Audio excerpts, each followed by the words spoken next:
आरती सूर्यवती अशा या माझ्या मातृभूमीला वंदन करून व व्यासपीठावर उपस्थित सर्व मान्यवर अतिथी व शिक्षक गुरुजन वर्ग यांना वंदन करून मी माझे उमेश चोपडे आज आपल्यासमोर शिक्षक दिनानिमित्त भाषण करणार आहे.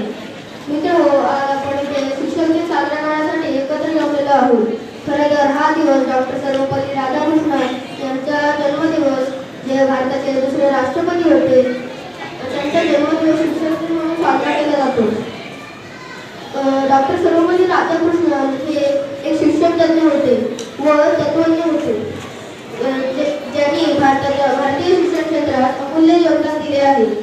खरं तर डॉक्टर सर्वपल्ली राधाकृष्णन हे स्वतः एक शिक्षक होते आणि हे त्याने दाखवले एक शिक्षक व्यक्ती देशाचा कारभार सांभाळू शकते.